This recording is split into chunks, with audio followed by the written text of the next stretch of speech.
IPL में ना कुछ भी हो सकता है और ऐसा ही कुछ कमाल किया है सनराइजर्स हैदराबाद ने। चलिए आज बात करते हैं 2026 आईपीएल सीजन में उनकी इस अविश्वसनीय वापसी की।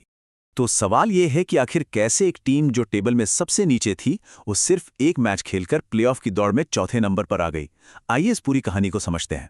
अब इस शानदार वापसी को समझने के लिए पहले ये जानना जरूरी है कि ये टीम कितनी मुश्किलों से गुजर रही थी।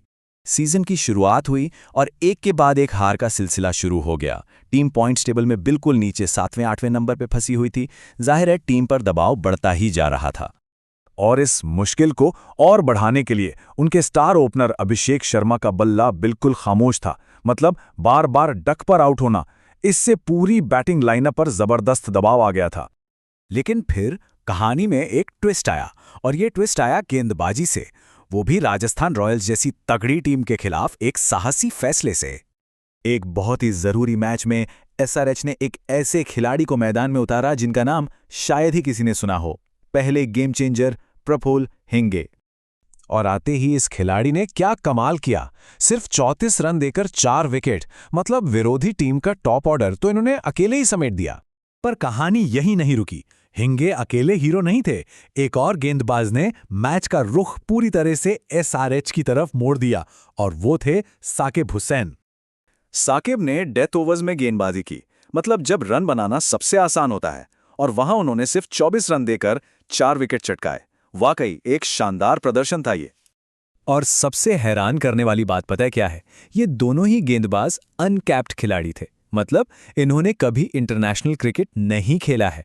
तो एसआरएच ने 2 नए अनकैप्ड गेंदबाजों पर जो दांव खेला वो बिल्कुल एक मास्टर स्ट्रोक साबित हुआ। तो ठीक है, गेंदबाजों ने तो अपना काम कर दिया।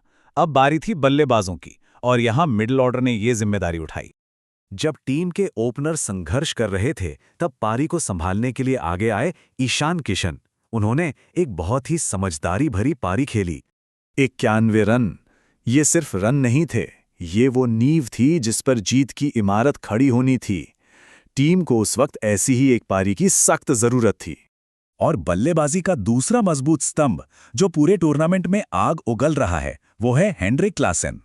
इस वक्त ऑरेंज कैप इन्हीं के सर पर है। कुल 224 रन बना चुके हैं, और स्ट्राइक रेट देखिए 180 से भी ज्यादा का, मतलब हर गेंद पर लगभग 2 रन। ये किसी भी गेंदबाज के लिए एक बुरे सपने जैसा है। तो गेंदबाजी और बल्लेबाजी दोनों में इस जबरदस्त प्रदर्शन का नतीजा ये हुआ कि राजस्थान को एक बड़ी हार मिली, और इस एक जीत ने पॉइंट्स टेबल का पूरा गणित ही बदल दिया। देखिए एसआरएच ने कितनी लंबी छलांग लगाई है। 8वें नंबर से सीधे चौथे नंबर पर, एक ही मैच में इतना बड़ा उलटफेर। अब सवाल है, ये हुआ कैसे? ये हुआ नेट रन रेट की वजह से।